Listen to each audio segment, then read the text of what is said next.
Hello, welcome to my channel. I am going to ride my fat bike, and the reason I'm riding this, even though it isn't winter yet, is because I got this new drivetrain to test out. Yes, the Advent X. So if you haven't seen my recent install, I got Advent X cassette, Advent X derailleur, and the shifter.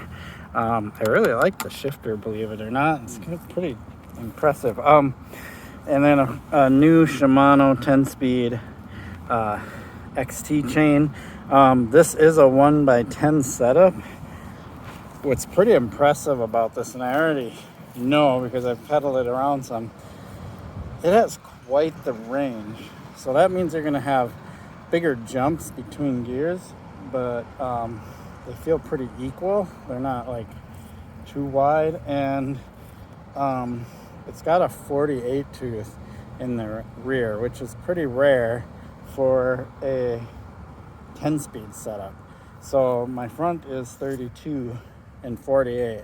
On my other bikes, I have a 51 tooth on the rear, and I think SRAM does 52, but 48 is still pretty good. I don't notice a huge difference between 48 and 51.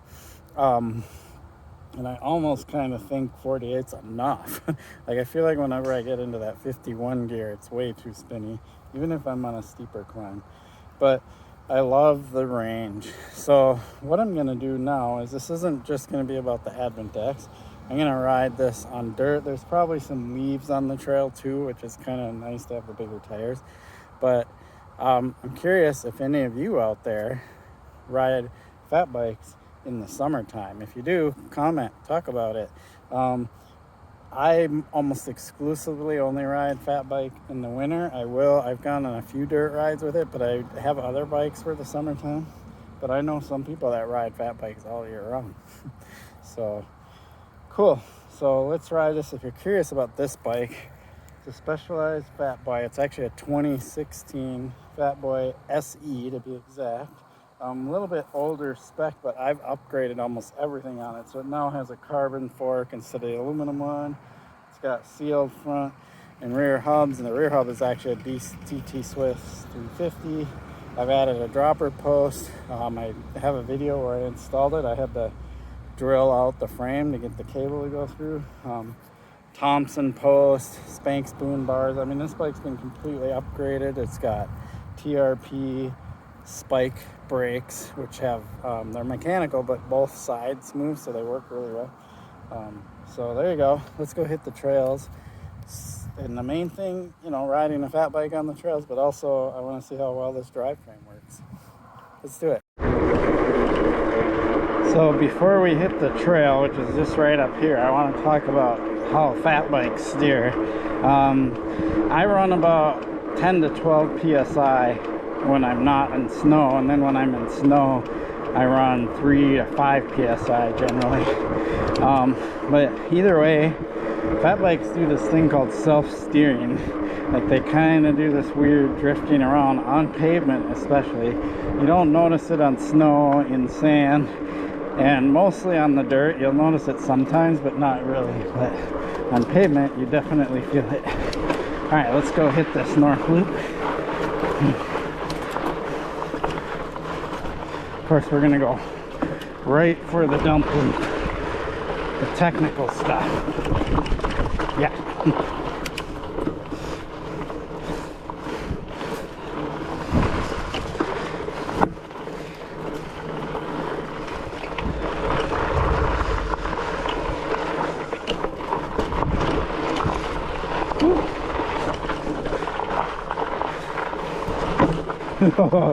It is pretty funny riding with these big tires.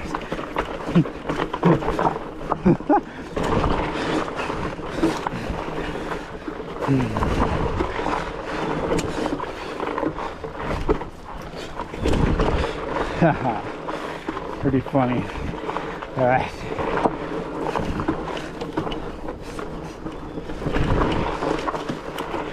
Sweet. Cleaned it.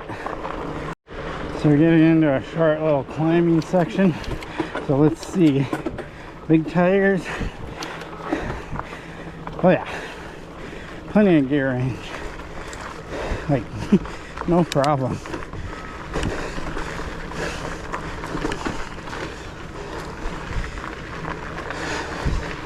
Might be in too easy of a gear.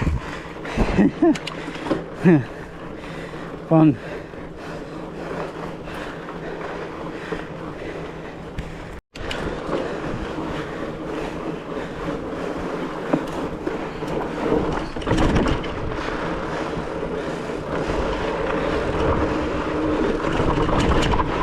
Oh, that bounced me to where I couldn't brake. So let's talk about that for a second once I catch my breath.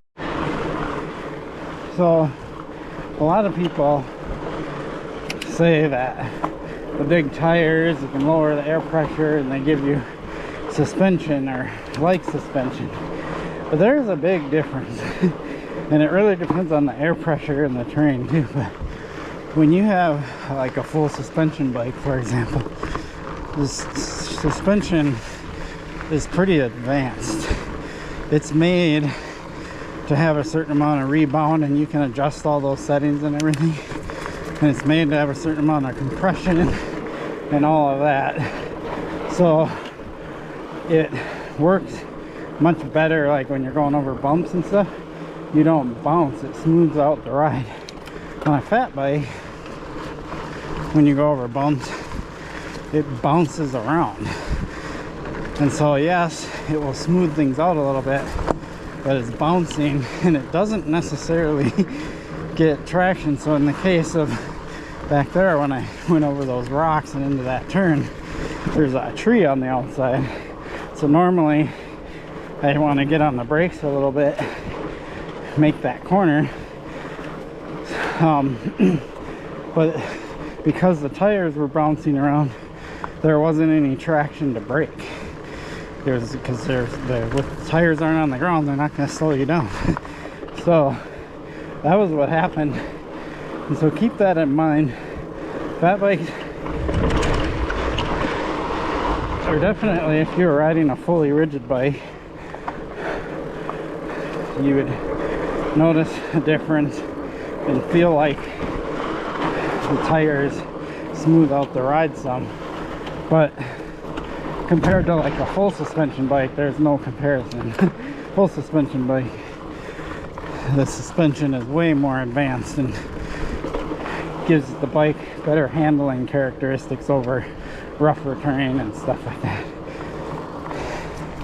All right, let's go over this rock. It's fun. Yeah. Sweet. Definitely bouncy though. Give it that.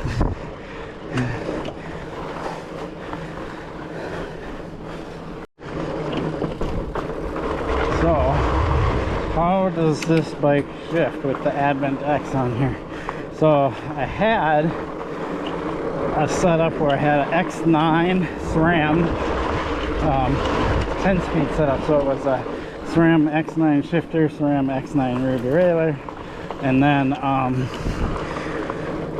SRAM chain, SRAM cassette, and it was a 1x10. I converted it to a 1x10. It used to be a 2x10, but I found that front wolf tooth chain ring like right in between the two sizes, and it worked out perfect. The only thing is the rear cassette and the derailleur were not set up for the wide range that this cassette is set up for. This cassette has 11 tooth for the small ring, so that's the high, harder gear, faster gear, whatever you want to call it.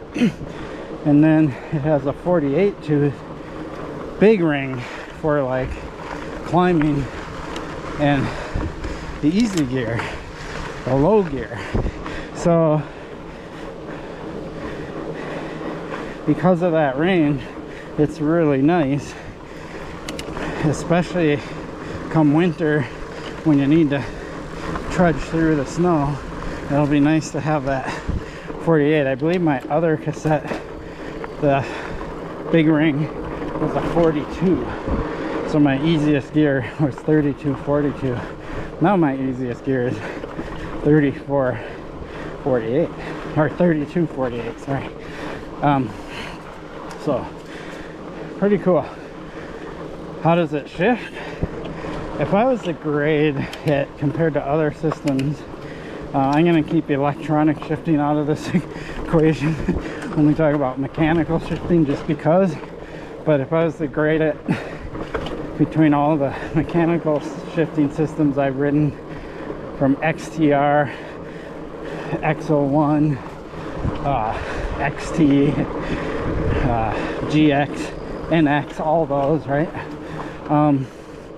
I would put this comparable to NX and Dior and give it about a B grade compared to others, so that's pretty good. But the ones that get the A grade are like the Shimano XT, XTR, where it's just like it just jumps into gear instantaneous. This one, pretty good. I mean, it's not instantaneous, but it's near instantaneous. Pretty impressive. Keep in mind, this is a modern, even though it's 10-speed, it's a modern derailleur setup. It has a clutch. Let's do this one. Woo! All right. It has a clutch. It has the larger pulley wheels. All of the things modern 12-speed derailleurs have. So it's pretty sweet. And then when you factor in how much the components cost and the fact that they are pretty lightweight, if you watch my build video, I show the cassette. It's got aluminum carriages or aluminum spiders, whatever you want to call it, for the cassette. The two bigger rings on the cassette are aluminum. Of course, this is there's two versions of Advent X. I don't remember what they are, but this is the higher end version of it. But the higher end version is literally like 20 bucks more or something like that. So it's not like a ridiculous jump up, right?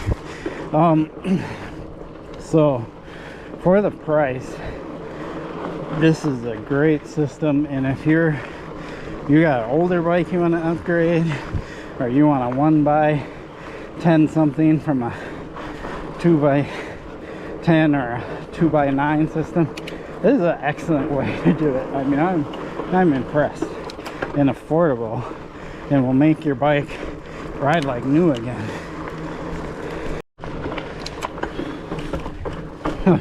More bouncy. One of the things that's also interesting is I'm used to being able to thread my wheels through narrow areas. When you have these big tires on, you can hardly thread them through. They're just going to hit stuff on the sides and get pushed around. Pretty funny. You just got to be ready for that stuff. It's not a big deal as long as you kind of know what's going to happen.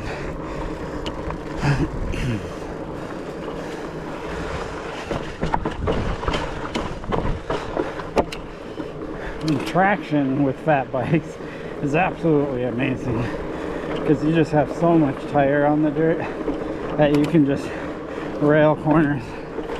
Let's do this one up here.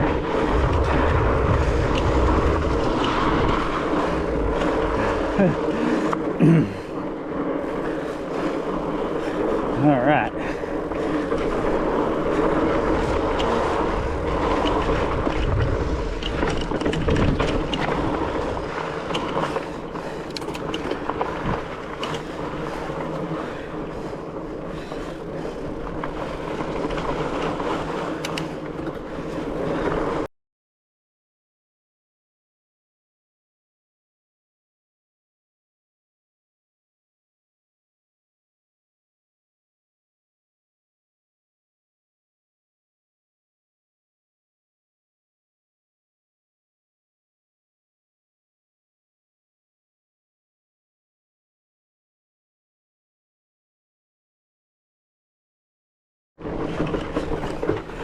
So, you know, if you're ever driving a car that's out of alignment, how the steering wheel will kind of tug to one side or the other. Well, it's kind of what this feels like, except it kind of does it to both sides depending on where you're turning or how you're leaning. It'll just kind of tug and want to steer it. So if you're riding in a straight line, you definitely feel it, because your lean is never perfect, and if your lean is a little off to the right or a little off to the left, the front wheel wants to drift either more. Oh, there. See? Okay. That's it. That was like right as I was coming up that, the bike felt like it was pulling to one side, and it caused me to feel a little awkward in there.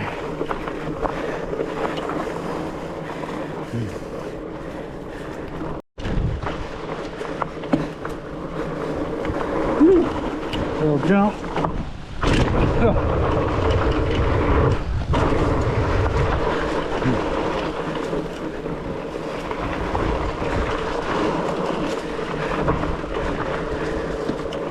I'm also going to make this assumption here. I think self-steering is worse as the tire gets bigger. So keep in mind, this has pretty much the biggest tires you can put on a fat bike. They're 26 by 4.8, but these Surly Nards, which they don't make anymore unfortunately, are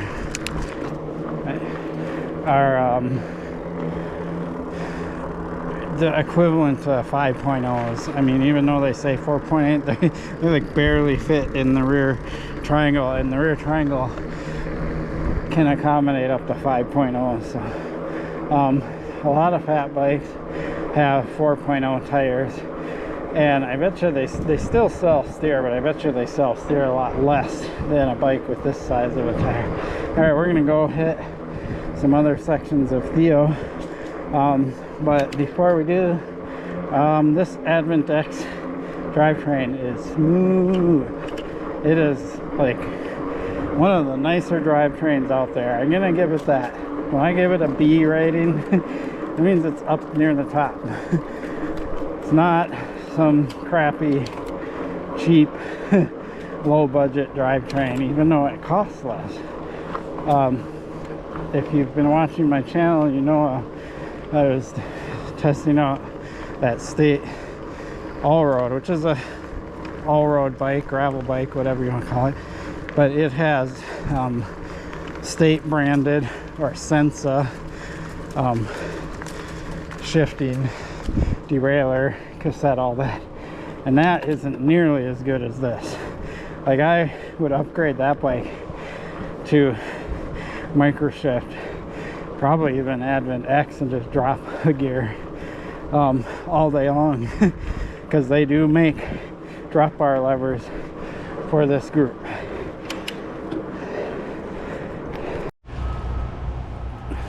So I stopped and dropped a little bit of pressure out of the tires. I was running like 12. I don't know how much is in there now. I'm gonna guess somewhere between 8 and 10 psi, because they were pretty firm and they just seemed really bouncy. And I don't have a ton of dirt riding experience on fat bikes, so this is kind of experimental for me to see if dropping the air pressure helps some as far as the ride quality and maybe even the steering. So yeah, let that guy go so I don't catch up to him. All right.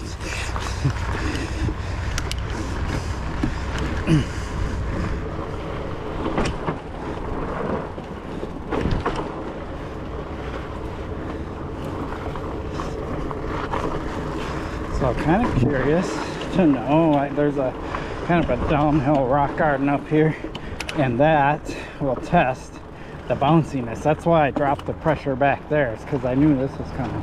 Here we go. Better. Still bouncy, but not as bad.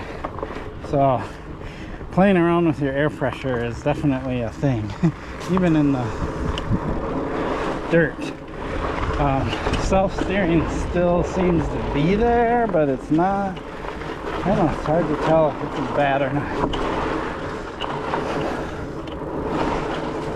It actually seems worse. Yes, it is definitely worse. So you lower the pressure, the self-steering gets worse.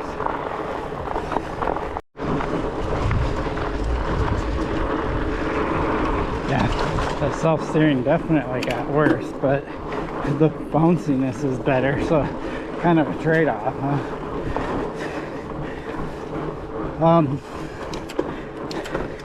One thing that I do like about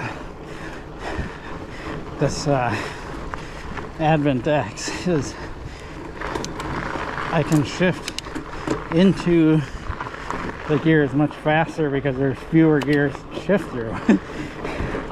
So on a 12-speed, I feel like I'm just like click, click, click, click, click.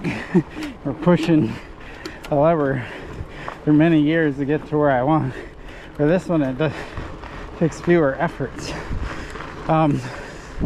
You know, it's kind of a trade-off. You don't have as fine-tuned a gearing because, you know, if you're one of these people that's all about cadence, you want more gears so you can always be in that ideal gear. But if that doesn't matter to you, then there's nothing wrong with 1x10.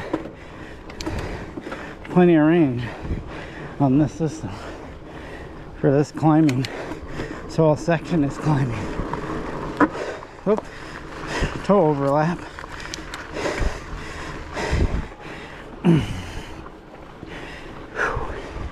All right. Whew.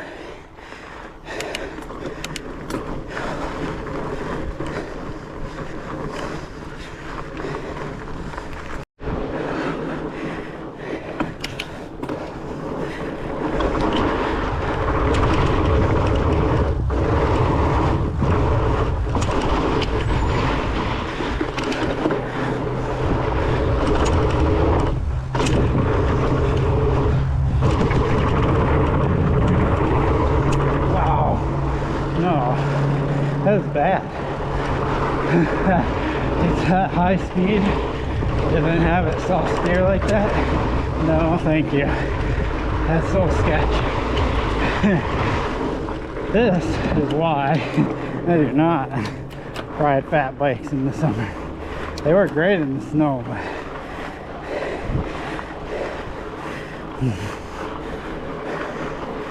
could be the tire too, who knows. But it's bad.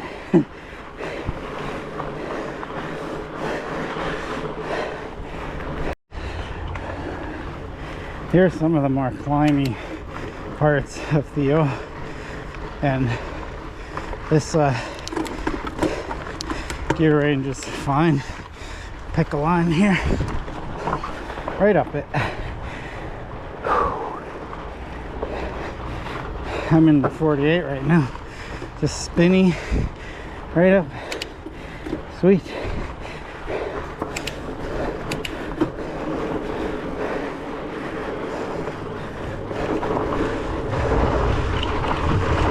Avoiding water bottle in the trail.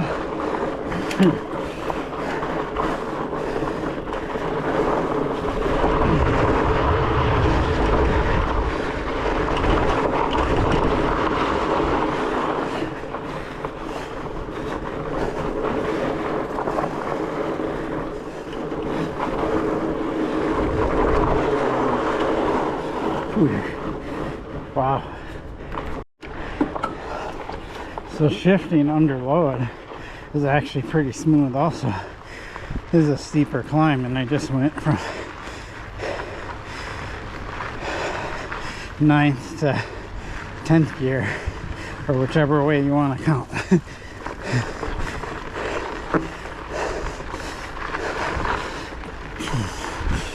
Whew. Yep.